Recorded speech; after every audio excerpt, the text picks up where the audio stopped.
Kaibigan, iwan ang sandata, makulay na kinabukas ay abot na. Sama-sama para sa Republika, kapayapaan may bigay ng pag-asa. Bawat isa ay may tungkulin, pangarap ng bansa ay ating pag-ibig. Sa mapayapang maulan na Pilipinas, may pagkakaisa at malasakit na oras.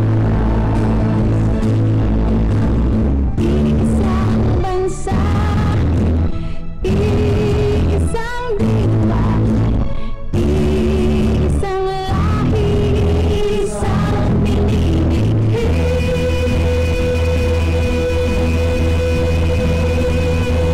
Kung may kapayapaan, may kaunlaran. Kung walang laman, lahat nakikinabang bayanihan para sa ating kung may kapayapaan, may kaunlaran. Kung walang laman, kung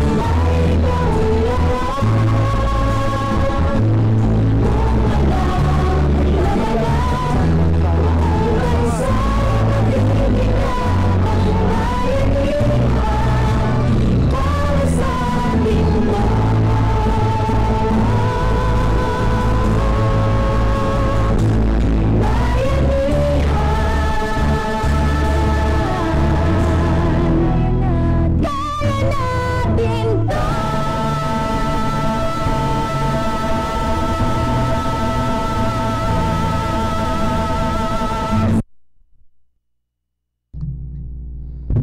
Masangga pupos ang imong katabang sa katawhan, sa kalinaw ug kalagbuan sa dakbayan sa linamon, matunggaw at pantawragat. Magtinabangay kitang tanan ang tingan nato ang probinsya ng Lanao del Norte. Sa tanang tagapakinig ng VXIC 711 Radyo Mon Nationwide, Iligan City, maayong buntag sa atong tanan. Assalamualaikum sa Ricardo Ramon. Ito po si Kuya Jun, ang inyong Artigan Company Commander ng 43rd Mechanized Infantry Pasangga Company under ng 4th Mechanized Infantry Battalion. Ayaw ako magsugod. Ako munang batiin ang ating mga masugod at kapakinig. Kay Colonel Gilbert I. Gapay of the 2nd Mechanized Infantry Brigade, nandiyan po sa may Barangay Maricasina, Iligan City. So, on the officers and men of the 2nd Mechanized Infantry Brigade, good morning po po, and thank you very much for listening right now. Kay Lieutenant Colonel Anton G. Abrina, the Battalion Commander of the 4th Mechanized Battalion, together with the all officers and men na nandiyan po sa may Barangay Suarez sa Bakbayan sa Iligan. Kay Captain George A. Donosa ng 41st Mechanized Company na nandiyan po ngayon sa Barangay Mandulog, Iligan City. Of course, kay Captain Romel A. Endoso ng 42nd Mechanized Infantry Company na nandiyan po ngayon sa Barangay ng Baloil, Lanao del Norte. Gusto ko yung pabatiin si Captain Manuel, ang ating Very Energetic Senior Officer ng 4th Mechanized Infantry Battalion, na meron po activity ngayon sa Barangay Bulag, Kalulangan at Panurugana ng Iligan City. Of course, sa aking classmate, si Captain John Christopher Talatad ng Bravo Company 1st Senior Battalion. Good morning sa iyo, Bok. Wake up! Sa ating mga sibilihan na naasang ngayon karoon sa iba't ibang lugar dito sa Lanao del Norte. Of course, unahin ko na ang ating mga kasundaluhan na nandyan ngayon sa Barangay Poblacion Matunggaw, Lanao del Norte, being led by Technical Sergeant Bohal. Sa aking mga sundalo dyan, good morning. Sa mga tropa natin na nandyan din sa Sitio Pualas, Barangay Bubong, Pantawragat, Lanao del Norte, na pinangunguluhan ni Secretary Emerson Perez. Good morning sa inyo lahat dyan, Bok. And I know you are listening right now. Thank you very much for your utmost support. Sa ating mga kasabuluhan na nandiyan din po sa may barangay na po, early naman Lanao del Norte, being led by Sergeant Dumapilis. Good morning sa inyo lahat dyan.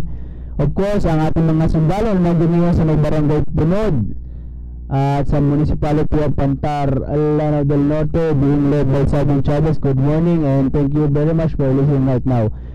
Of course, I would like also to greet ang ating mga masugid na civilian authorities listening right now. Unahin ko po kay Honorable Mayor Noel Obiano, the Municipal Mayor of Linamon, Lanao del Norte, labing kamunta ng Konseho, Department Heads and LGU employees ng LGU Linamon.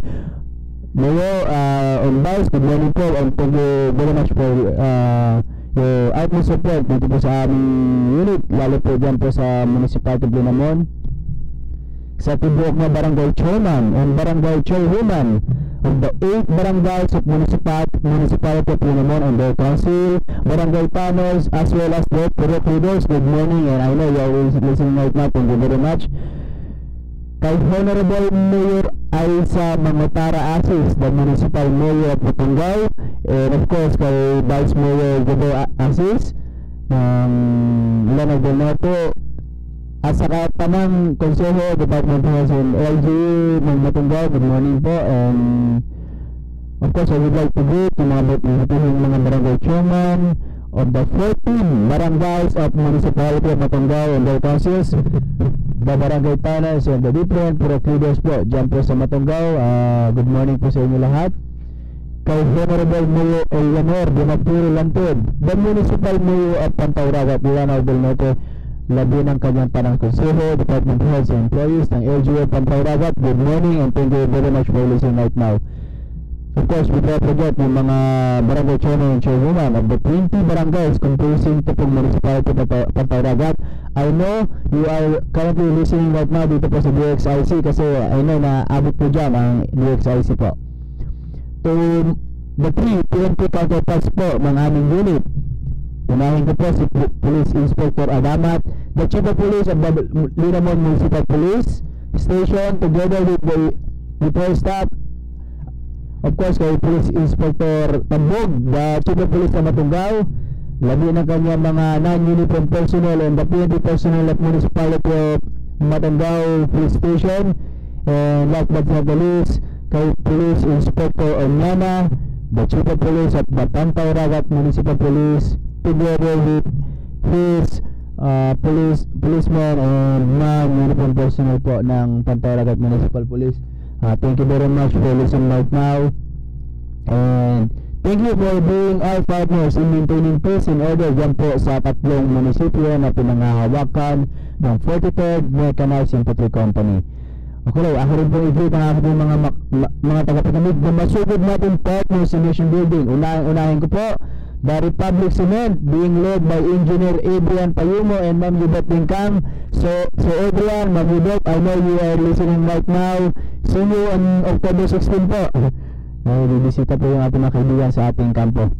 Of course, to the Allied Linamon Emergency Response Team o ALERT, being headed by Sir Edgar Villamak and Sir Pestilante, together with the 70 strong members ng ALERT po dyan po sa Municipality of Linamon. Thank you very much for your support kahapon during our pre-planting activity, and I'm looking forward in working with you again dito po sa next activity natin sa Linamon. I would like also to greet Monsignor Bergoño of Our Lady Perpetual Church. Monsignor, good morning, and I know you are listening right now, although may misa po kayo ngayon. Thank you very much for trusting that the Philippine Army dyan po sa may Linamon, and see you po on the last Friday, last Sunday of this month, kasi po ang aming unit is one of the sponsors of the second mass. Hagdag po sa Kapo Organization, being led by Ma'am Heidi Solano and the members of this group. I'm looking forward for our activity on November. Thank you very much po for listening and for supporting us, Ma'am Heidi. The Kiwanis Club of Downtown Iligan, being headed by Ma'am Molin Manos, its president, together with her members. Thank you very much po. Ang Kiwanis Club of Downtown Iligan po, ito po yung partners natin to the previous activity na kinonduct po natin dyan po sa may barangay Aloon, Pantauragat, Lanao del Norte. Of course, I would like to greet si Ma'am Marisa Gol Minaga and the members of the Metro Iligan Vendors Association dito po sa Iligan City. Ano you are listening right now, dyan po sa mga vendors po natin, the members of MIBA dyan po sa may barangay Palao. Thank you very much. Ano you are listening right now. Again, looking forward for another activity with you. The Republic being headed by its Vice President for Operation, Engineer Sibambal, Yutok Park. The Philippine Coast Guard of Iligan City being led by Captain Coyne and PO1 Peña. Thank you very much for participating in yesterday's street patrol activity po dyan sa may Linamon. Of course, different friends ng ating unit, kay Ma'am Christine, Ma'am Janine, Ma'am Precious, dyan po ng Barangay Poblacion Matonggaw, Lanao del Norte. Thank you very much for the friendship. The Batch 88 and Batch 91 of St. Michael College being led by Ma'am Mikay, Ma'am Ratna, and all the members of the Shinganis of Iligan City. Good morning, and dito tayo nga. There is a police station being owned by Ma'am Angel. Ma'am, thank you very much for supporting our unit, and to all persons who always support our endeavor and who, in a special way, help our unit in order to achieve our unit mission. Thank you very much, and please let us continue our partnership for peace, prosperity, orderliness, and development dito po sa tatlong munisipyo natin, Municipality of Linamon, Matungkaw, and Pantaragat, all of Lanao del Norte. Karong buntaga atong kuya Pudmapod is si Kuya Clark and si Kuya Edric. Good morning sa inyo. They are currently watching and listening right now dito po sa station. Of course, I would like to greet po ang ating station manager si Sir Ramil, and sa ating technician na nandun po ngayon. So, good morning po. Thank you very much for assisting us for this morning's activity. Now, at this juncture po, I would like to introduce po yung aming unit. We'll just cite a little unit history of our unit. So, the 43rd Mechanized Infantry Kasangga Company was the former 53rd Light Armor Company station in Lianga, Surigao del Norte. It was then on July 2011 that this unit transformed into a regular mechanized infantry company and was been first assigned sa Municipality of Tagaloan, Lanao del Norte way back 2012. The unit has been transferred to its present location dyan po sa may Barangay Poblacion Matonggaw, Lanao del Norte, with 3 municipalities as its area of operation, namely Municipality of Linamon, Matunggaw, and Pantauragat, all of Lanao del Norte. Regarded as one of the fiercest and battle-tested mounted warriors of the Philippine Army, this unit, the 43rd Mechanized Infantry Kasangga Company, take part as one of the major units who fought the Red Moron National Liberation Front last September 2013 that was the well-known Zamboanga Siege. Aside from its traditional role of protector of the people and state, the unit already conducted different non-traditional role as partners in development and providers of services for the people, particularly people of Lanao del Norte. The unit with the supervision of the different commanders and officers who were assigned in this unit, and together with the collective effort of the men and women of this unit, we already achieved the trust and confidence of the people, particularly in the 3 areas of operation, namely Linamon, Matunggaw, and Pantauragat. Nevertheless, this unit will always be in pursuit of protection, commitment, and reliability, not only in maintaining peace and order, but also as partners in different national building activities together with the different civilian stakeholders and the LGU and the national government. So that is our short briefing and introduction kung ano po ang 43rd Mechanized Infantry Kasangga Company. So for the previous activities of the company, honestly speaking, this is the first time na nagkaroon po tayo ng radio program ng 43rd Mechanized Infantry Company, but this will be the first step in maintaining this radio program. At this juncture, I would like to share to you yung mga different activities po na kinakonduct ng ating unit, no? Ang Catholic Maintenance Company po is continuously conducting different dialogues, coordination to the different local chief executive nga po, yung mga nabanggit ko nga po na mga mayors, vice mayors, and the different councilors and the different department heads ng tatlong munisipyo na under po na aming unit. We always have open communication, open coordination to these different civil authorities. We also coordinated with the different schools, both public and primary, secondary na nandyan po sa aming munisipyo. Meron din po kami malakas na relasyon with the religious sector. Nabanggit ko nga po kay Monsignor Borgonia and the different sect dito po sa aming area of operation, to include po ang ating mga kapatid na Muslim po. Honestly speaking, our unit po is very happy to have different friends, particularly po yung mga ating mga kapatid na Muslim. Thank you very much po. I know you are listening right now, and thank you po. Kakagad po ang inyong pulog ko is naimbitahan sa isang kanduri, no? Doon po sa municipality of Matunggaw. And with the help of the different NGOs po, particularly those coming from Linamon, as well as different NGOs coming from Iligan City, no? Thank you very much for being our partners in the delivery of different government services to the people of Panagong. Ito, speaking of po yung delivery of government services, last October 9 po, ang aming unit, together with the Kiwanis Club of Downtown Iligan, the Metro Iligan Vendors Association, being led by Marin Sabo, and personnel from the 1st Sino Battalion, the Baba Company, ang kumpanya headed by my classmate, Captain Balatad.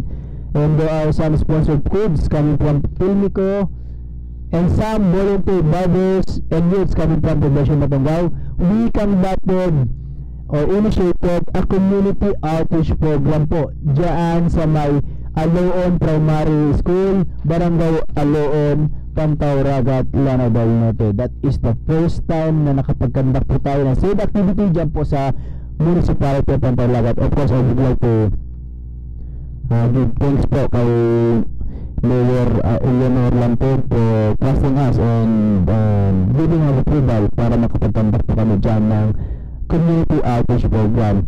During that community outreach program, our partners together with our unit, we distributed a total of 170 packs of different assorted school supplies.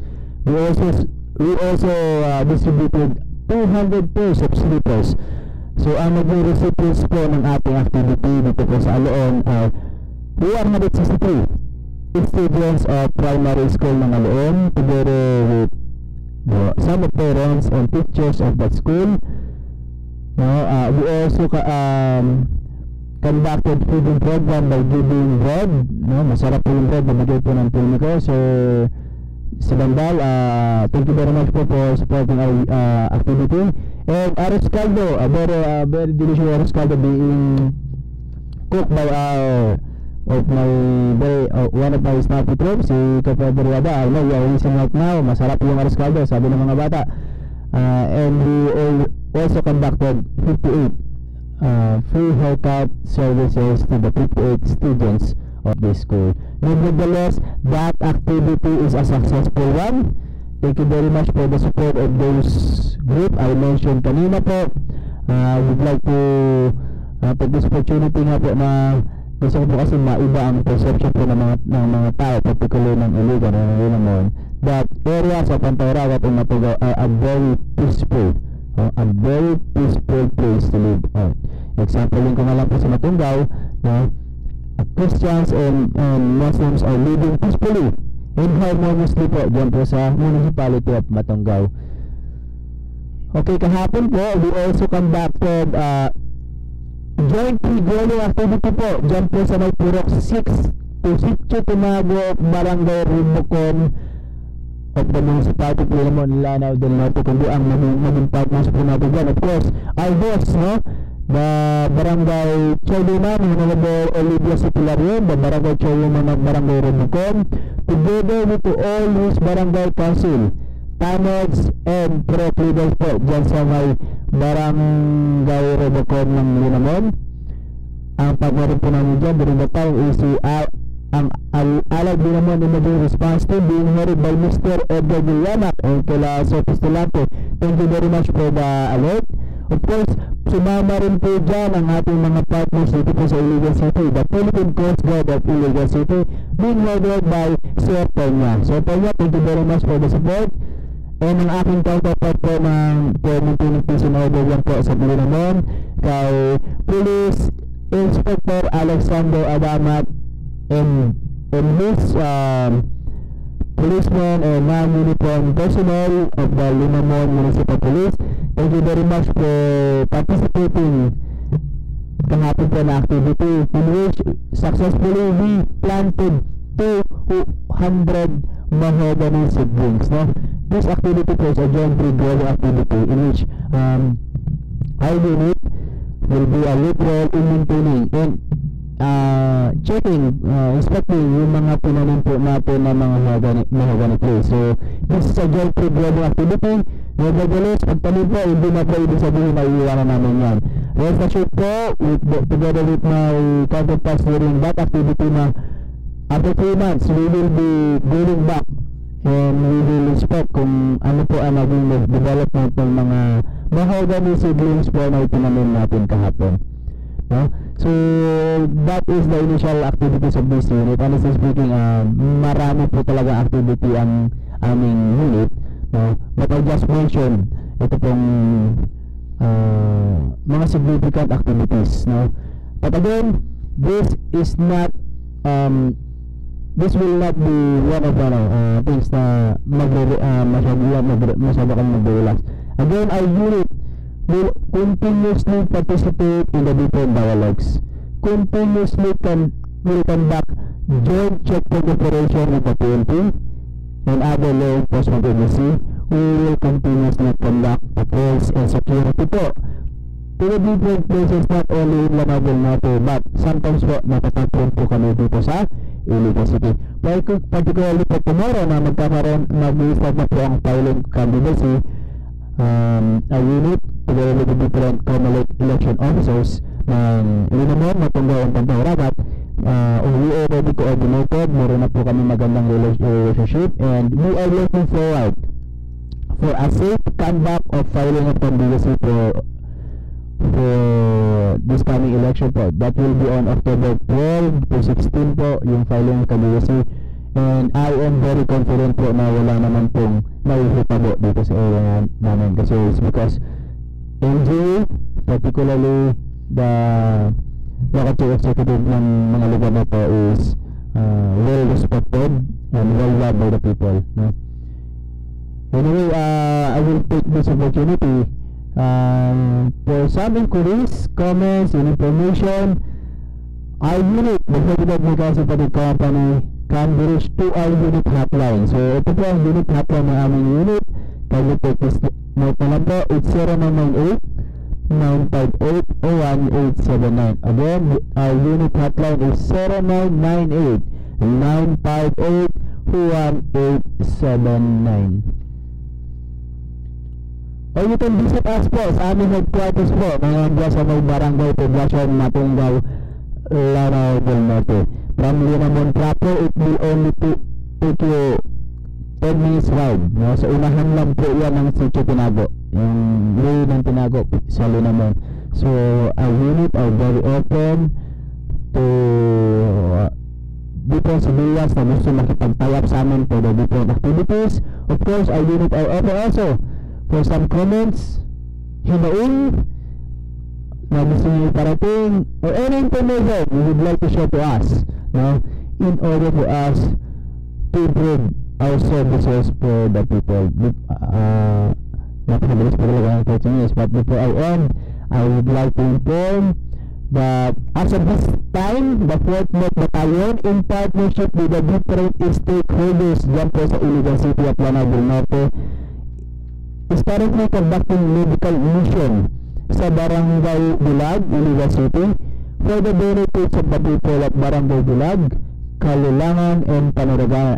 Again, I would like to congratulate po ang 4th Mechanized Infantry Battalion together with the different stakeholders who is now conducting medical mission po dyan sa may Barangay Bulag for the benefits of the people in Bulag, Kalilangan, and Panuragan.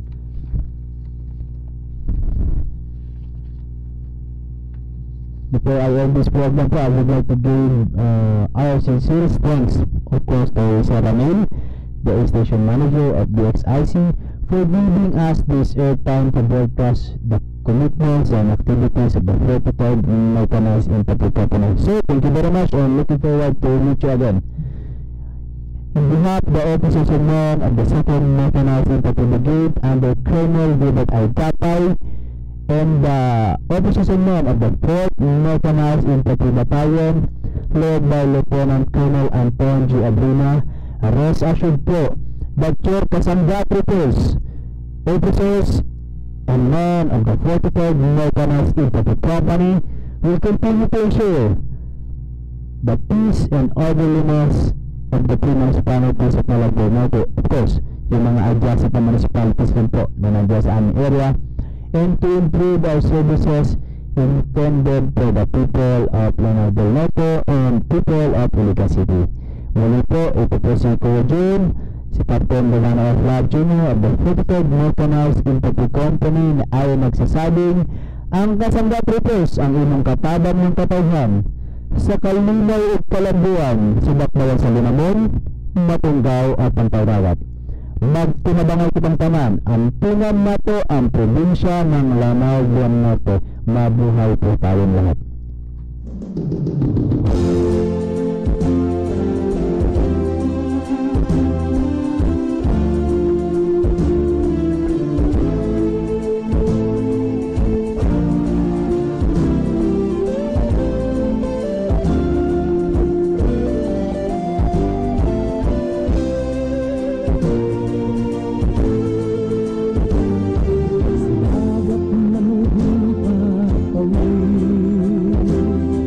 Sa lupa man ay may pangalim, hirap at gutom ay tinitiis, tingin mo ang aming awit. Buhay namin ay laan para sa'yo ng bayan.